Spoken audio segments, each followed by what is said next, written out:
Good evening. Good evening. Can you hear me now? Campaigning in the middle of the winter time can be a little bit tricky. As you can see, I have a broken arm because I slipped on some black ice. So just bear with me if I get a little crazy. First, I'd like to tell you a little bit about myself. I've been married for more than 35 years. We have 3 married children and 4 grandchildren, and everyone lives here in Quincy. I have more than 30 years of financial experience. Before I became the city treasurer, I worked in the business office at John Wood Community College and for a local accounting firm. And then I operated my own bookkeeping and tax preparation business.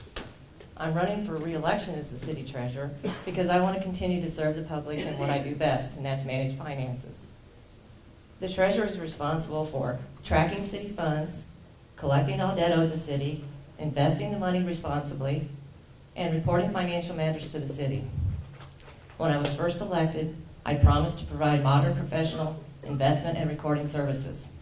In that time, we have computerized all records to better track the city's financial information, established internal controls, not only for cash handling, but for all procedures in the office that ensures the integrity of the financial records.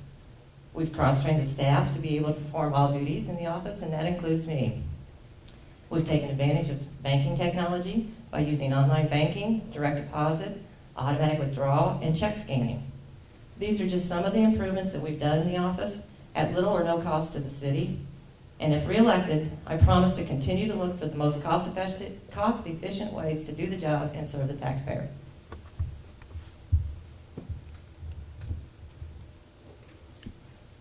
Working? No. You gotta get the green one going. No, I don't get it green. Hello? Thank you to the League of Women Voters for hosting this event, as the other candidates have all thanked you, and to the panel. It's been changed around a few times, so it's good to see new faces from the last one. My name is Tom Ernst, and I'm the Republican candidate for treasurer. I'm married. Let's see, in a few days it'll be three months. I have 2 children, Drew, 28, Elizabeth, 24, and I have a stepdaughter from 3 months ago, age 16, Lucy. I've lived in Quincy my whole life. I am a member of Church of St. Peter's and the Knights of Columbus. I graduated from Catholic Boys High School, which is now Notre Dame. Then I went to Culver Stockton and earned a degree in business and economics. I have been a certified Illinois high school basketball official for 38 years.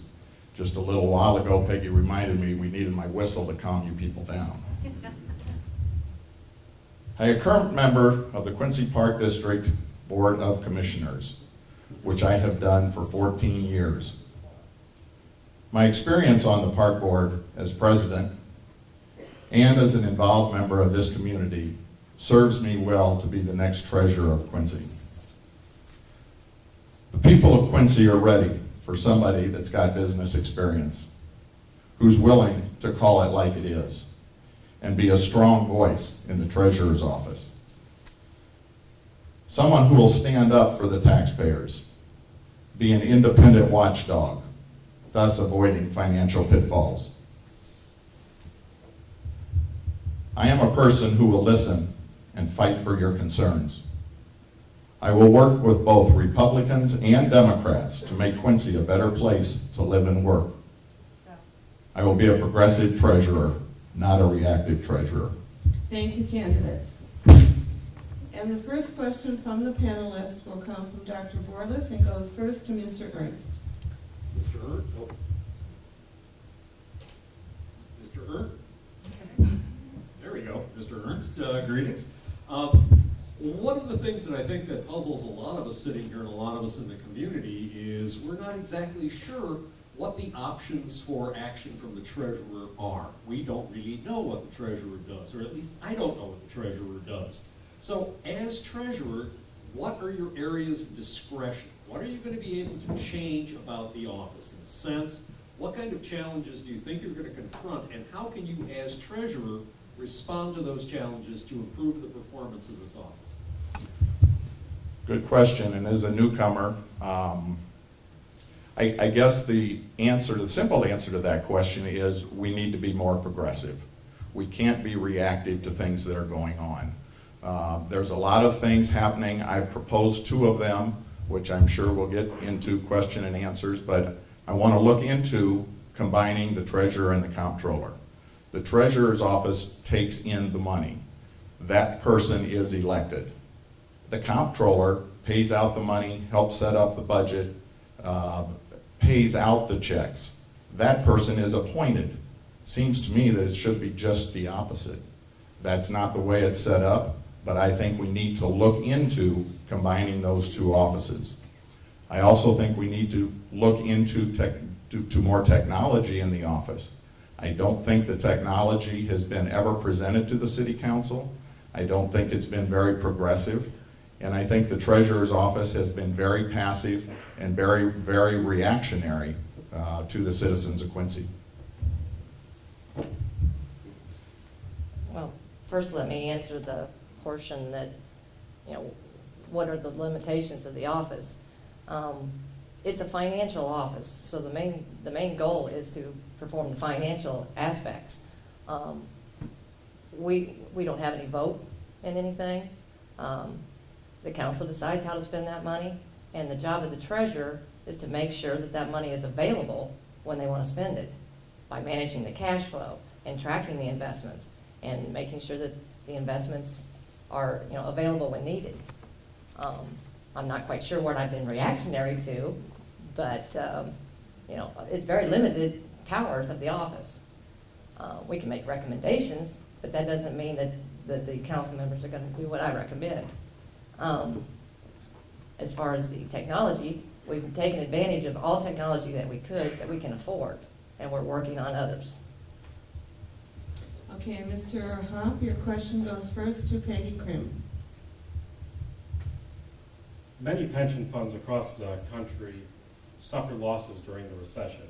What is the condition of the fire and police pension funds in Quincy, and what role does the treasurer play in managing them? The treasurer is the official treasurer for both the pension funds, just as part of the statute that the city treasurer is on the treasurer of both of those. The individual pension boards do an RFP every 5 years to decide who will manage those funds. So those funds are both done locally with 2 different companies, one for the police and one for the fire. I personally don't handle all those funds, just the checking account, and manage the daily cash flow for that.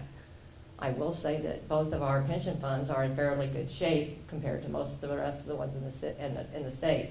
I believe the police pension fund is almost 59% funded, and the fire one is at about 42 or 43% as of last fiscal year. And that's much better than the treasurers that I talk to from around the state who maybe have 5 or 10% funding. So I'd say it's in pretty good shape. This might be the shortest answer you're going to get from me tonight, but I think Peggy answered that question as probably only she could answer. As I've looked at the budgets, at the audits, I don't see anything wrong with the fire or police pensions. I see nothing that could be done differently. We're in a mess in Illinois, and I think just keeping them current, as she says, she doesn't really have anything to do with it, and I haven't found anything to do with it. If there is something to recommend to our city council and or mayor, I would be there to do that. But like Peggy said, there's just not a whole lot to the pension system. Okay, the next question from Carol Sowers, first to Mr. Ernst. Thank you.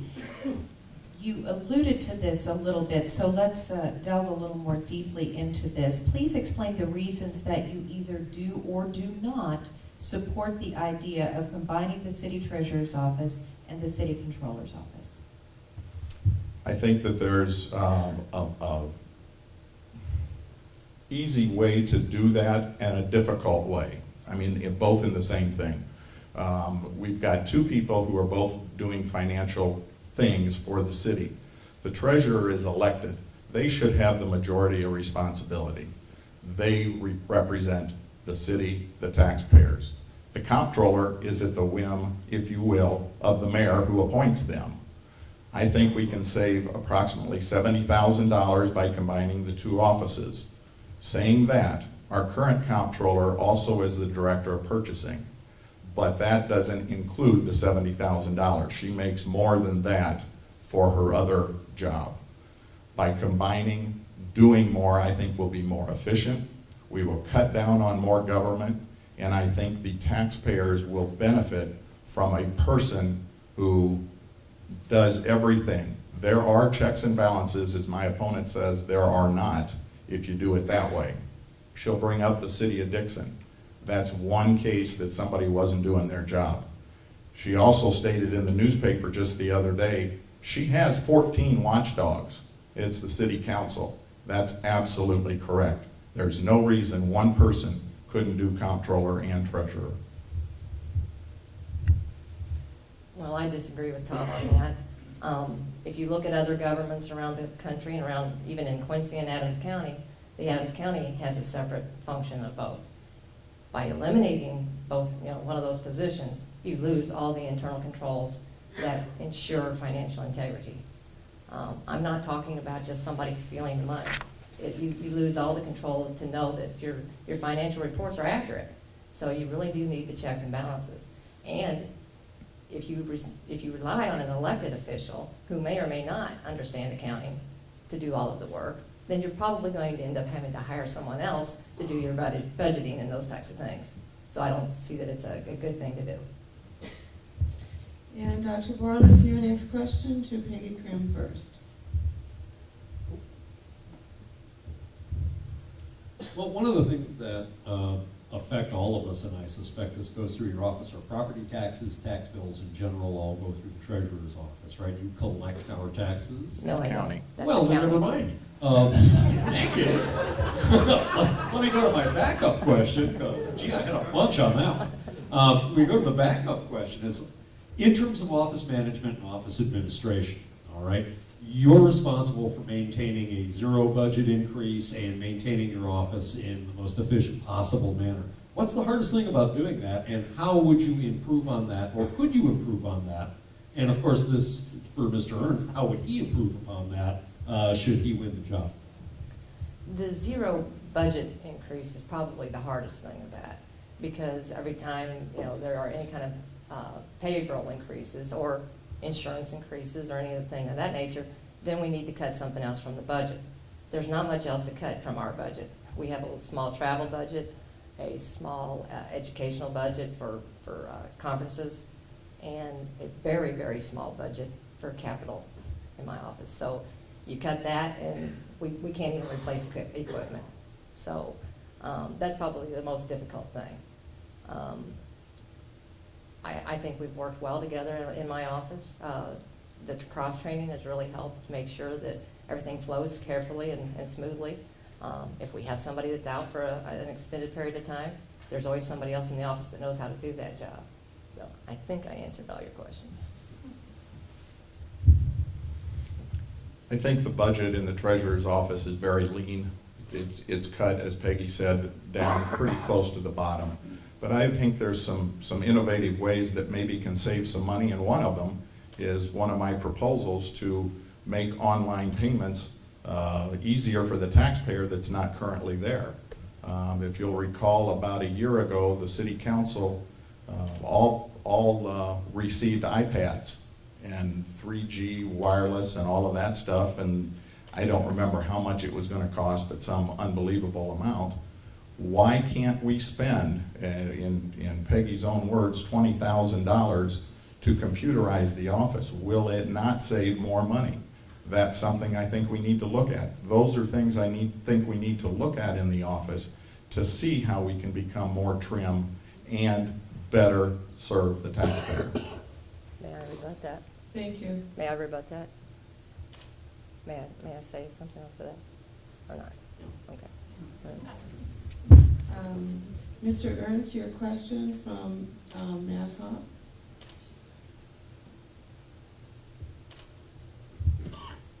The Federal Reserve has continued to keep interest rates low to help combat the recession. In light of that, what can the treasurer do to get the best return on city investments? Keep searching. I mean, you have to keep the funds available. It's my understanding that funds have to be available in 6-month increments or quicker. So you have to make that available when the city council wants to spend the money. So they have to be pretty cut and dried down to the minimum. Just continue to check rates, keep bidding rates out, and see where you can get the best deal.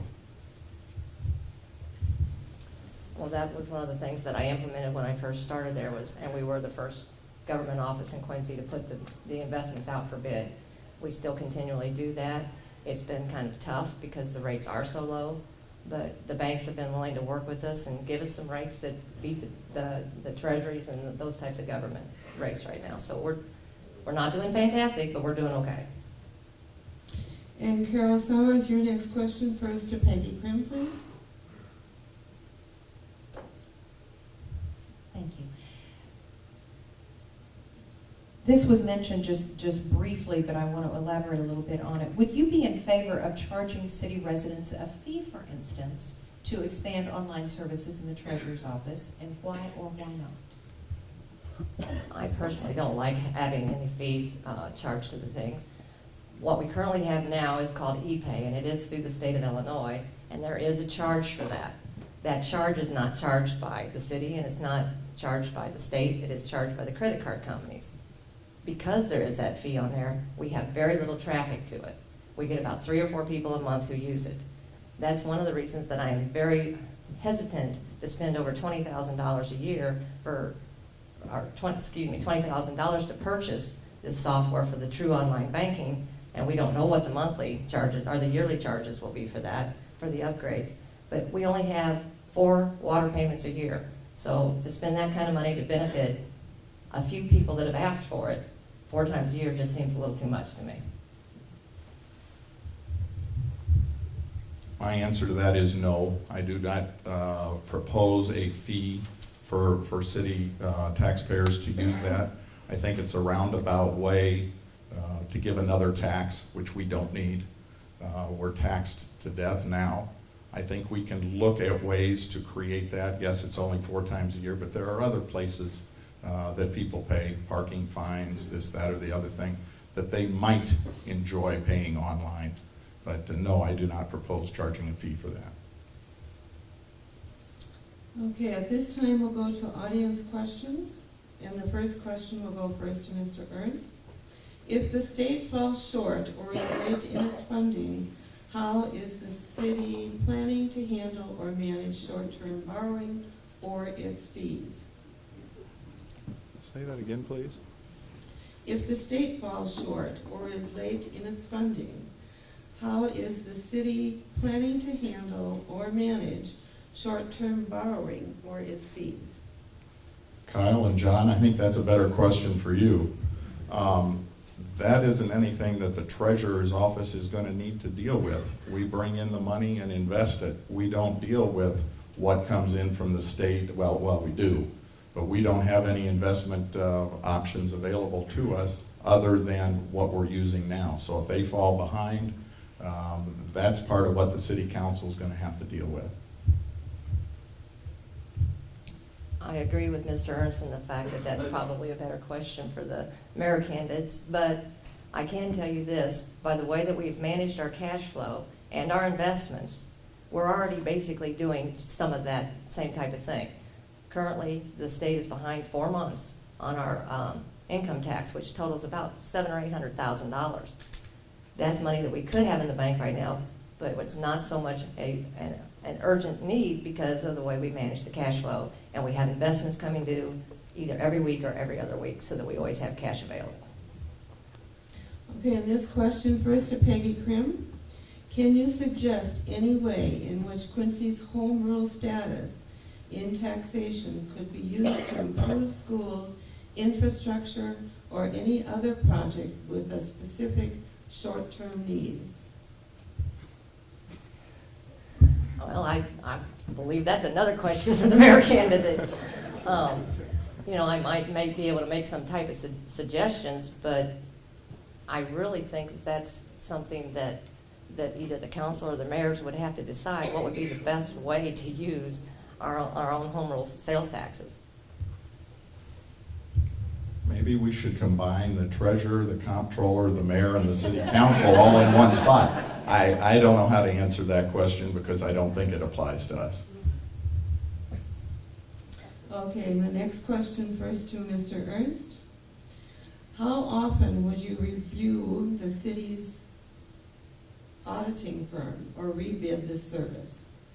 How often would you review the city's auditing firm or rebid this service?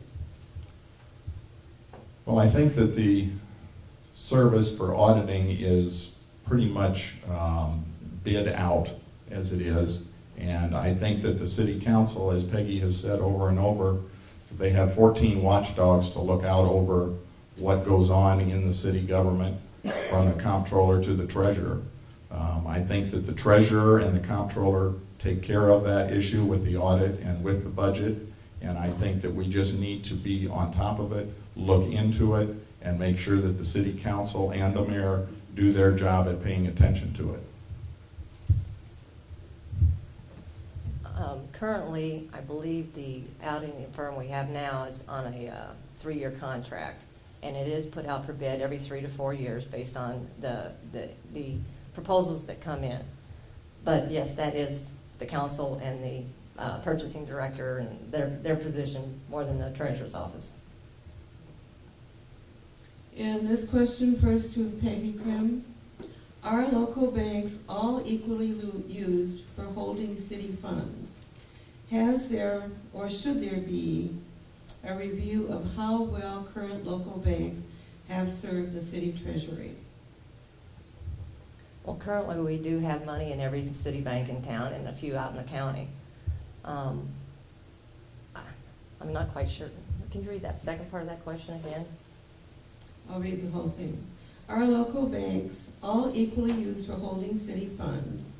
Has there or should there be a review of how well current local banks have served the city treasury? Okay. Like I stated earlier, when we put everything out for bid, that pretty much tells me how well they want to treat the city, I guess is the best way to put that. But there is a formula that is used to base how much money we can actually have in a city bank. It's based on the capital stock and surplus, and we can't have anything more in there than 75% of what their capital stock and surplus is. So that's how I gauge how much money should go into each bank. I guess no matter who the treasurer is, we can't pick and choose where the money goes. It's got to be dispersed, as Peggy just said.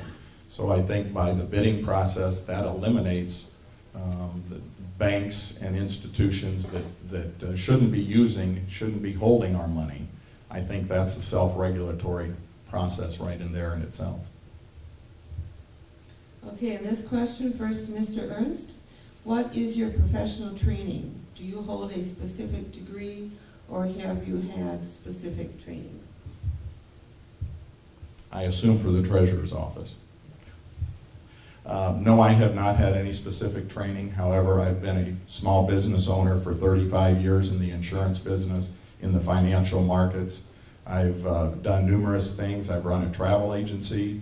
I've also recently ran a golf course. That is my school of hard knocks, if you will. The treasurer's office currently invests the dollars. They take the money in and they invest them. I don't think you need an accounting degree to do that. I think you need to have business experience, you have to have common sense, and you have to be very proactive and wanting to get something done. Being a voice in that office and helping with the city council decisions. I don't think you need an accounting degree for this office. Well, like I said earlier, I have over 30 years of experience working in the financial world. And since becoming city treasurer, I have become a certified Illinois municipal treasurer through the Illinois Municipal Treasurers Association. And I've actually had that renewed once. That's something that has to be renewed every 5 years. I'm a certified public funds administrator through the Association of Public Treasurers of the United States and Canada. And then I recently, about a year and a half ago, took an exam and became a certified public funds investment manager with a perfect score on the test. Can I respond? Next question. Just kidding.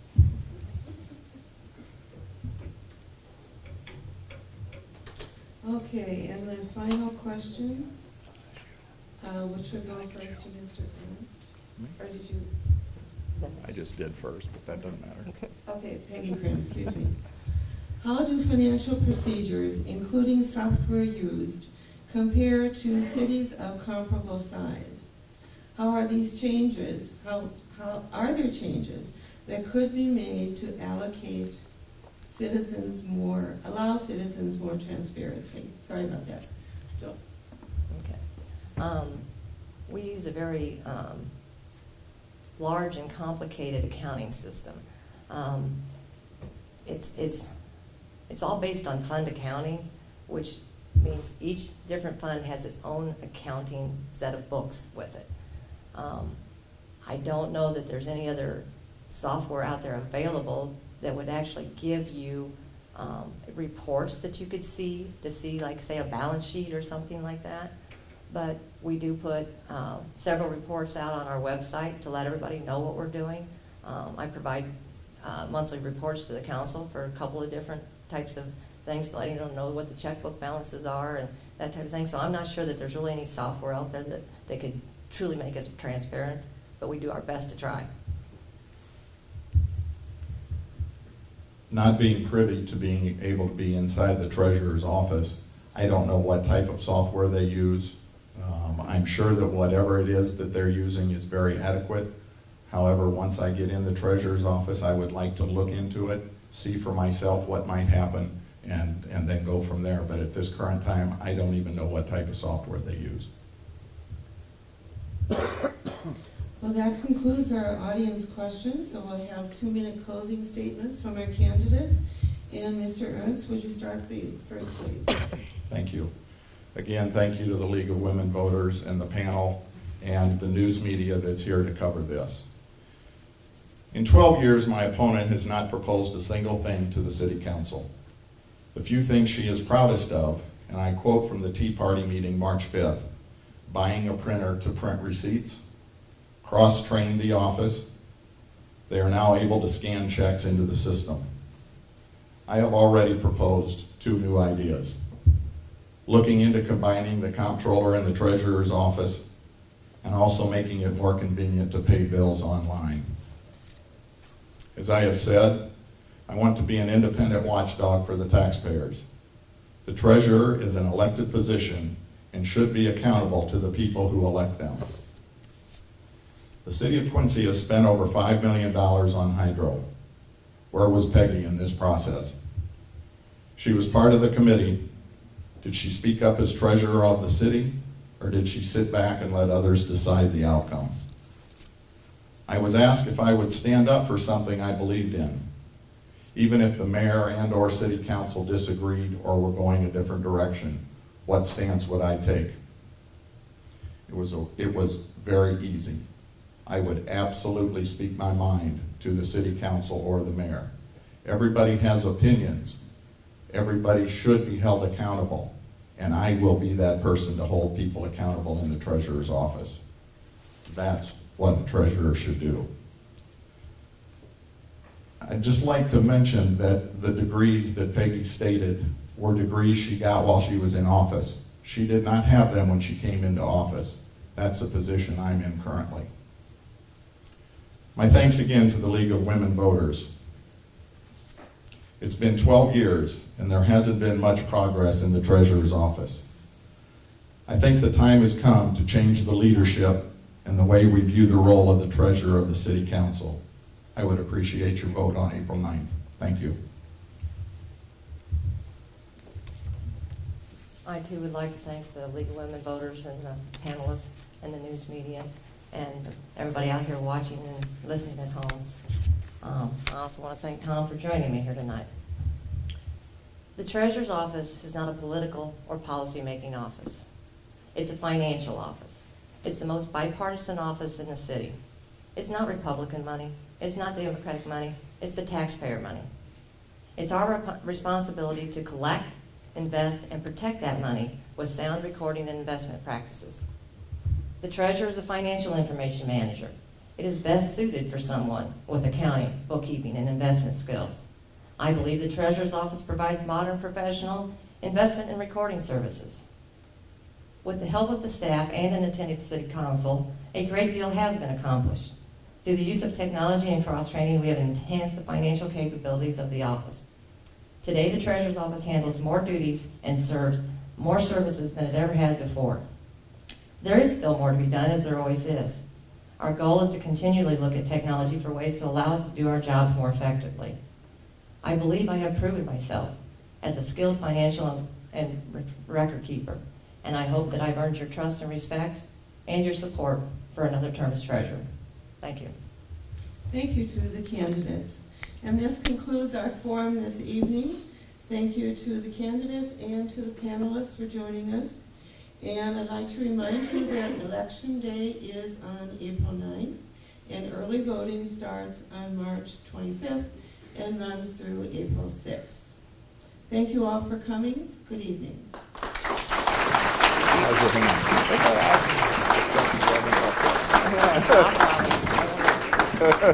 right.